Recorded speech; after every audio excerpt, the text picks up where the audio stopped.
¿qué tal? ¿Cómo andan? Bienvenidos. Sanar hoy. Hablamos otra vez de la prevención en el deporte. Nos ocupamos del pádel hace algunas semanas. Hoy hablamos de tenis, tenis más 40. Y por eso fuimos a buscar para conversar un ratito a uno de los hombres que más sabe y que más historia tiene en la formación de jugadores, de profesionales, de campeones.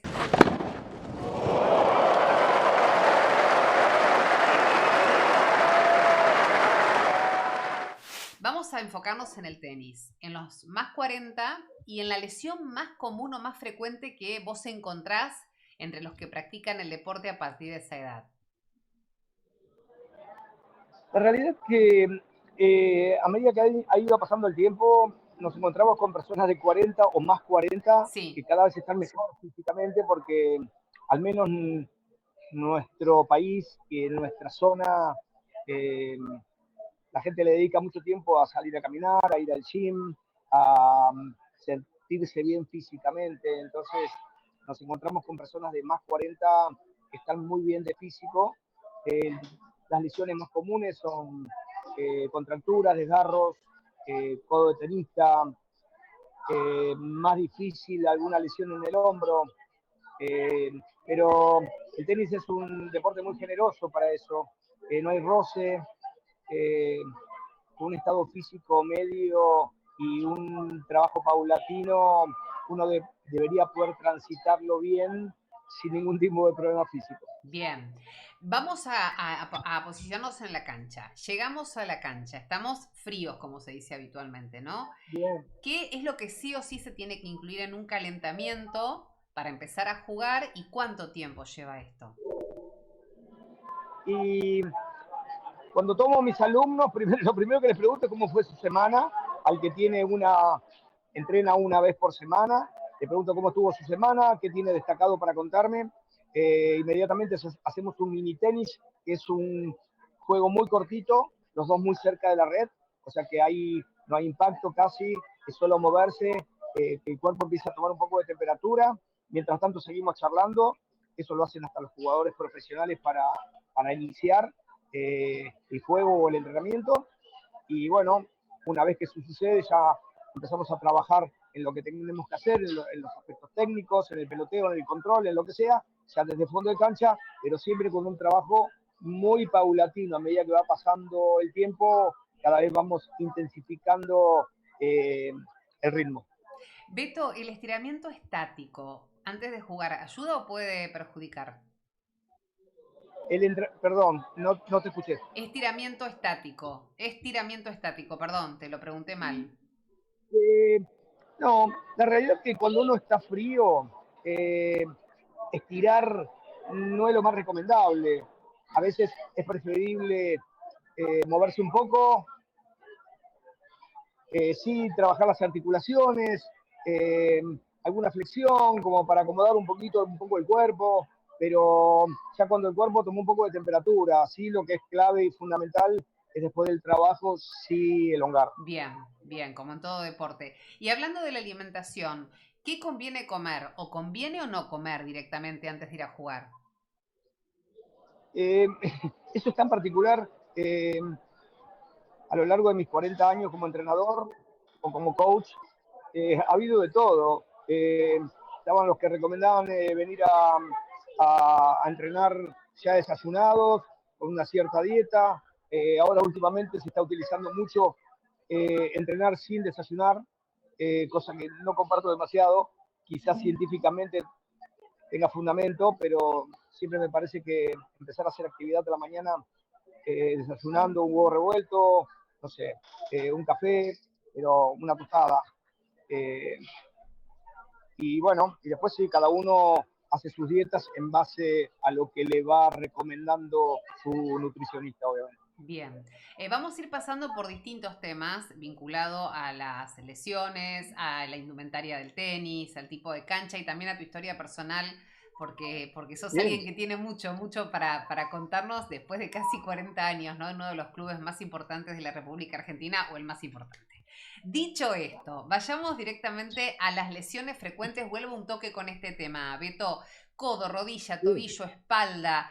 Dijiste que es un deporte amigable el tenis porque no tenés el roce, pero aparecen estas articulaciones como las lesiones principales o en qué orden en un ranking de los jugadores más 40 o de los deportistas más 40?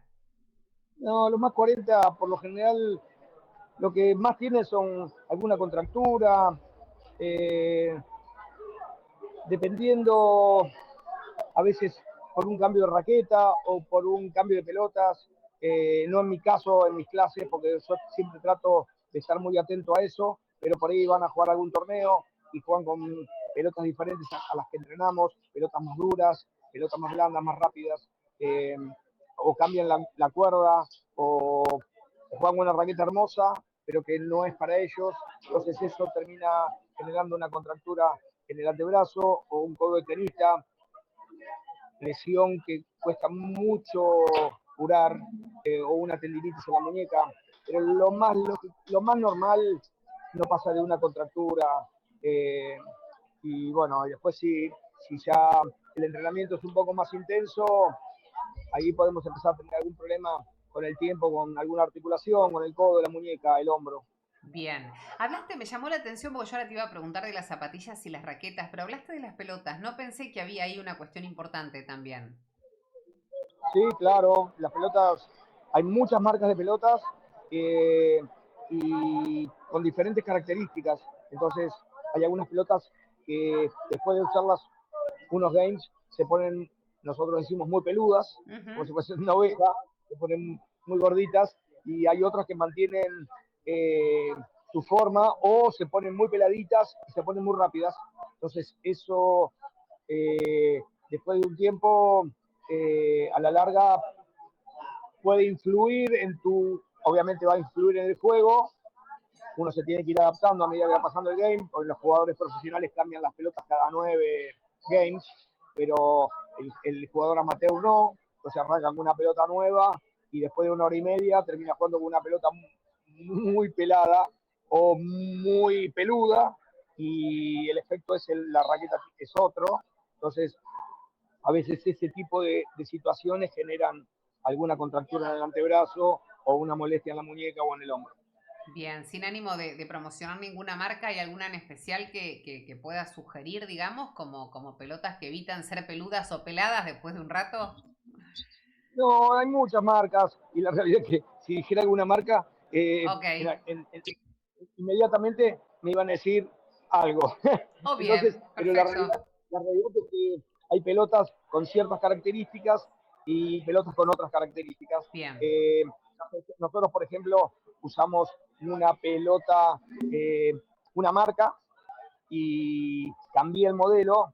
El modelo era marca Australian Open y ahora cambié a marca ATP, y la Ujú. realidad que es la misma marca, y son pelotas diferentes. Una se pone muy rápido peluda y la otra mantiene su pelito pegado y se mantiene bastante rápida durante el partido. En River, religiosamente las canchas de polvo de ladrillo estaban impecables cada vez que llegábamos, así que con zapatillas de running o cualquier calzado que marque el polvo no se podía entrar, no se puede jugar. No, primero porque el tenis necesita una zapatilla con una suela especial que también te permita resbalar en la cancha, deslizarte. Y las zapatillas de running por lo general tienen una suela muy rugosa que muerde mucho, esa es la idea también, muerde mucho el piso, entonces también no permite resbalar y aparte lastima mucho el piso de la cancha. Entonces sí, zapatillas obligatoriamente con suela de tenis. Con suela de tenis, así se piden. Y cuando se piensa en la raqueta, ¿no? Y en una persona que tiene más 40, tiene que tener en cuenta que el peso, la tensión de la cuerda, el tamaño del grip, ¿qué es lo que se recomienda para alguien que empieza a jugar a esa altura de su vida? Bien, esa es una muy buena pregunta porque la gente por lo general va con las raquetas bien pro que ve, y a veces no son las más recomendables para alguien que está arrancando o incluso para alguien que juega bien pero ya es más 40 y necesita una raqueta un poco más amigable también para el brazo. Entonces, no sé, como para darte un ejemplo, durante muchísimos años hubo un modelo de Wilson que era eh, Roger Federer, que era una raqueta divina, pero que no la podían usar la mayoría de la gente. ¿Por qué? ¿Porque era pesada o muy liviana? No, porque era una raqueta demasiado precisa, había que pegarle Ah, perfecto con la zona de impacto. Entonces, hay raquetas más amigables, más sociales, que, que te dan otra prestación. bien. Le pegás fuera de centro y la pelota va, la pelota sale rápido, no tenés que hacer tanta fuerza para golpear. O sea que a medida que van pasando los años, uno debería ir apuntándole a ese tipo de raquetas, excepto que te sigas manteniendo con un físico tremendo, tu brazo siga estando fuerte y sí, que suele haber casos, ¿eh? Bien, se va evolucionando. ¿Y en ese evolucionar también todavía se siguen cambiando las cuerdas de la raqueta? Sí, claro, obvio. Sí, las cuerdas, igual que las pelotas, igual que las raquetas, tienen toda su particularidad. Hay cuerdas excelentes. Eh, la realidad que a medida que uno va jugando mejor, se va dando cuenta de la prestación que da la cuerda y se renota. Eh, Cuando uno tiene un nivel más social, eh, por ahí le pones cualquier cuerda a la raqueta y es más o menos lo mismo, pero a medida que uno va jugando mejor, eh, va notando mucho la diferencia entre una cuerda buena, una cuerda fina, las cuerdas también tienen diferentes diámetros. eh, entonces, sí, la cuerda se nota mucho también y los jugadores, de la misma manera que tienen eh, un favoritismo por una raqueta, por una pelota, también lo tienen por una cuerda. Y también lo tienen por el tipo de cancha, polvo de ladrillo, sintético, cemento. Esto, digamos, ¿con qué tiene que ver? ¿Con una cuestión de gustos o con una cuestión de consejo para iniciarse a jugar a esa edad? Nosotros jugamos en nuestra región, eh, idiosincrasia nuestra es polvo ladrillo, jugamos mucho en polvo, eh, es más amigable el piso, los pisos duros, y más para cuando uno ya empieza a ser más 40, eh, el piso duro repercute mucho en la rodilla, en el tobillo, en la cadera. Se nota muchísimo la diferencia después de jugar 2 horas en polvo y de jugar 2 horas en cemento. Hoy en día las canchas de cementos eh, están hechas con materiales un poco más amigables y los calzados suelen ser buenos, entonces eso está un poquitito más atenuado. Bien. Beto, para una persona que quiere empezar a jugar al tenis, ¿cuántas veces por semana es lo aconsejable sin llegar a recargarse o sobrecargarse ni lesionarse? ¿Y qué debe hacer en su tiempo libre si es necesario complementarla con otro tipo de entrenamiento, la actividad del tenis? Eh, sí, la realidad es que antes de hacer cualquier actividad, lo primero que tiene que hacer la gente es hacerse un chequeo, eh, que su médico clínico les asegure que están bien, pueden hacer actividad física, que su vista esté bien, porque eso es clave. Eh, una de las primeras preguntas que yo les hago a mis jugadores o a mis alumnos es eh, cómo ven, eh, de lejos, de cerca, obviamente si se hicieron su chequeo físico, si tienen algún problema como destacado como para poder comentármelo. Eh, y después, no sé, tengo alumnos que juegan una vez por semana y avanzan de una manera brutal desde lo físico y desde lo técnico. Hay otros que tienen más tiempo y lo pueden hacer 2 o 3 veces. Eh, Todo depende de cuánto tiempo uno tenga, cuántas ganas tenga uno de jugar. Eh, y bueno, y después sí, obviamente complementar con gimnasio, subirse a una cinta, una bicicleta, si puede ser monitoreado mejor, obviamente. Trabajar eh, los grupos musculares básicos. Y después, increíble, pero los progresos son notables en no mucho tiempo. Qué bueno ese dato, qué bueno. Beto, bueno, sos un hombre, sos un profesional, sos alguien que sos parte de River desde hace casi 40 años. ¿Cómo has visto evolucionar en todo este tiempo el tenis dentro de las canchas, en todas las horas, los días, los meses y los años que llevas allí formando jugadores y también alumnos? Y no sé, hace ya tantos años que ni yo lo puedo creer. Pero bueno, he disfrutado tanto hacer lo que hago y lo sigo disfrutando y me sigue gustando venir cada día a trabajar. Eh, Así que bueno, he visto tanto, eh, el juego ha ido evolucionando a nivel profesional. Hemos tenido épocas donde todo el mundo jugaba al tenis y después hemos tenido épocas en las que por ahí el deporte era otro. Ahora estamos compitiendo bastante con el pádel. Ujú. Eh, pero me parece que la gente sigue eligiendo al tenis. El tenis es un deporte maravilloso, muy social, eh, y que genera desafíos totalmente permanentes. Jugar contra el otro, jugar contra uno mismo. eh, Muy, muy, muy, muy, muy interesante jugar al tenis. A Beto lo conocemos todos en River, porque sí, porque además maneja un nivel de emoción y de intensidad, de cariño y de pasión cada vez que lo encontrás, que realmente contagia. Y con esa misma energía recibe a sus alumnos.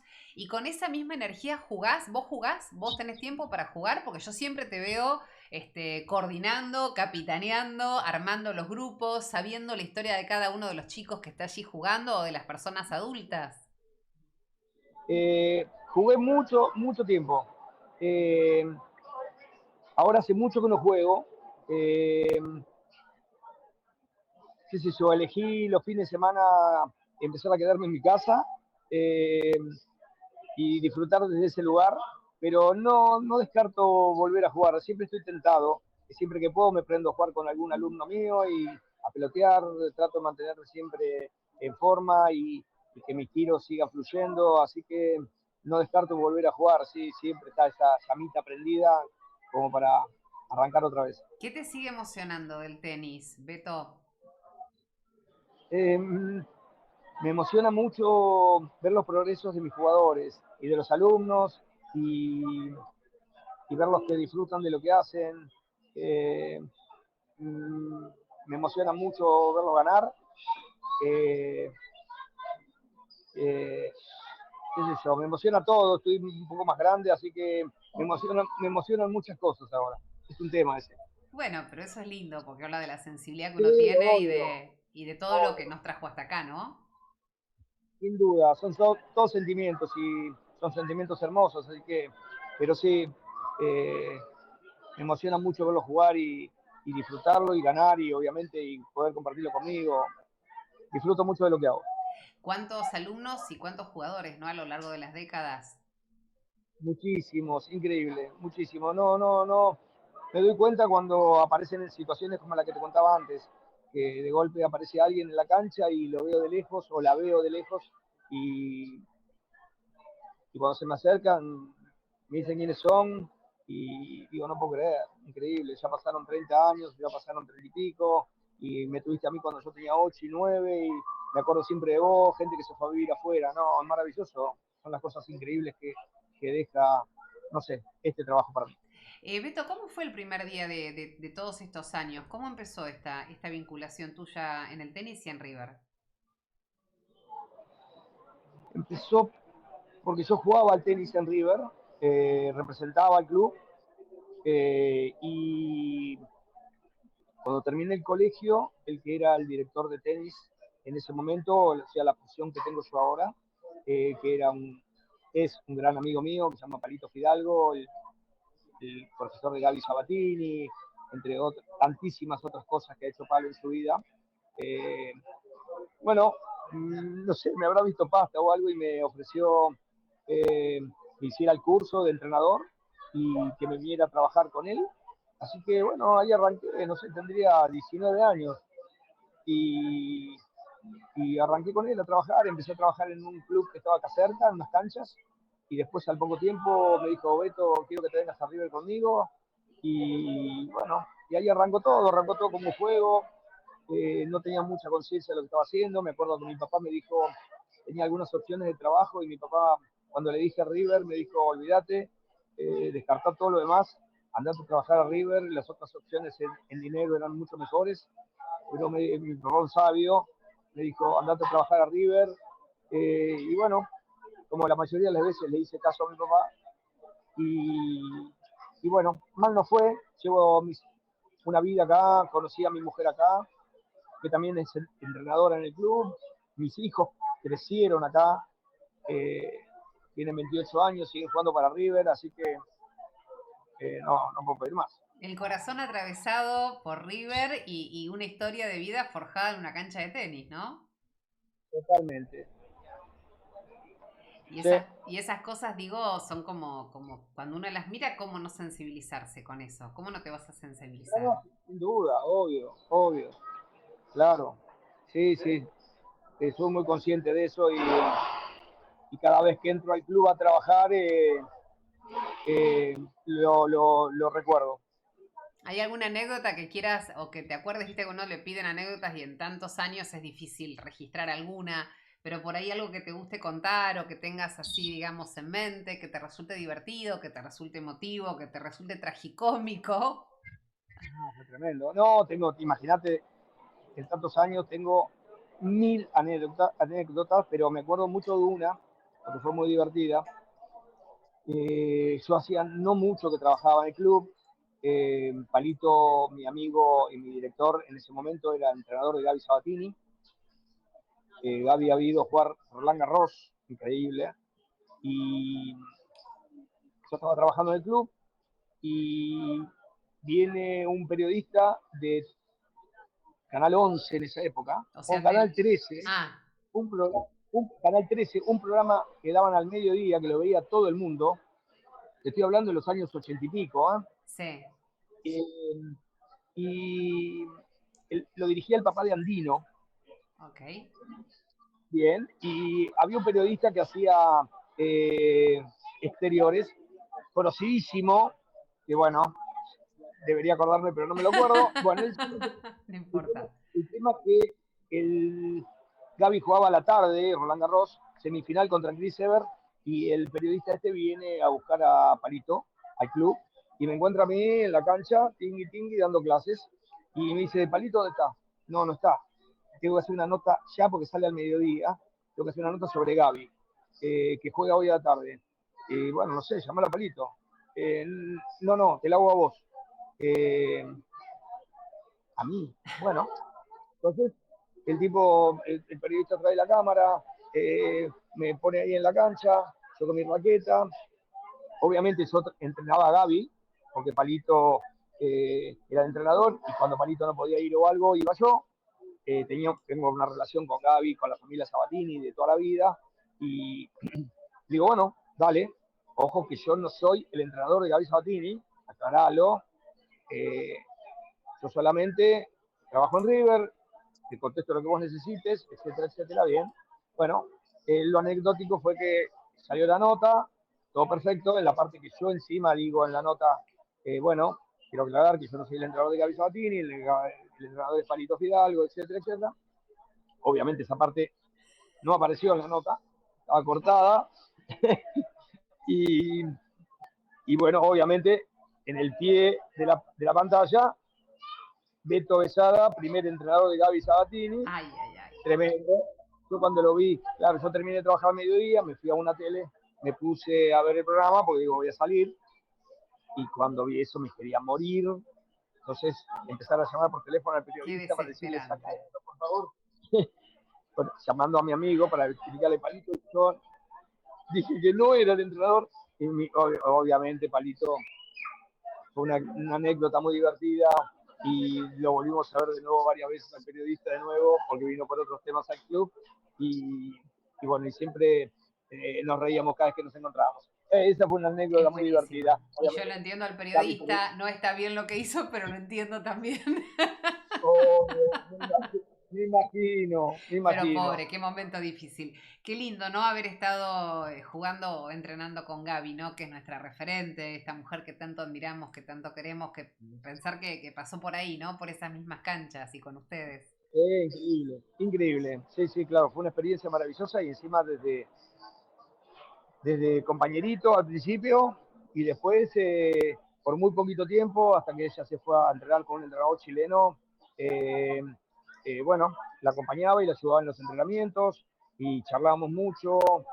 Una persona divina, Gaby, una flaca maravillosa, igual que la familia, igual que Osvaldo, el hermano, siente muy querida para mí. Beto, te tenés que ir a tus canchas, pero bueno, agradecerte este pedacito de historia que nos trajiste. Sabés que te queremos muchísimo, que valoramos enormemente tu laburo de tantos años, porque reitero lo que dije hace un ratito, la pasión y la energía que pones todos los días, pareciera que empezaste recién y ya tenés una historia arriba de una vida entera, ¿no? Dando lo mejor y lo que más te gusta dar. Así que te voy a pedir un consejo para aquellos que quieran empezar a jugar al tenis, que a lo mejor no lo hicieron de chicos y tienen ganas de hacerlo de grande. ¿Qué les dirías? Yo les diría que no duden, que busquen un club, busquen un profe y tomen clases y jueguen. La realidad es que el tenis es un deporte apasionante, atrapante, les va a encantar, es fácil jugarlo, es fácil, no es fácil jugarlo, pero solo necesitamos uno más para jugar, uno contra uno o máximo dos contra dos, o sea que se arma rápidamente y después aprenderlo es un gran desafío. Así que y no hay edad límite. Se puede aprender y jugar a cualquier edad. Así que lo que yo les recomendaría es que si tienen ganas de hacer un deporte, no lo duden, avancen con el tenis porque no lo van a poder dejar después. Bueno, qué placer, ¿eh? Norberto Beto Besada, coordinador y capitán general de tenis en River, en el Club River Play. Beso enorme, Beto, de corazón, gracias, un placer. Me encantó charlar con vos, te mando un beso inmenso. Otro enorme. Para vos y el equipo maravilloso de profes que te acompañan, gracias. Oh, Beso enorme. increíble, esos son buenos de verdad. Los uno, los conozco a todos, los número uno, gracias, igual que su director, gracias. Bueno, qué placer, prevención en el tenis y también una historia de vida tan linda como la de Beto, ¿no? 40 años en River, conociendo tantas historias. Hablamos de deporte también en Sanar, porque es una forma de prevención y de prevenir, porque prevenir, como decimos siempre, es sanar hoy. Hasta la próxima.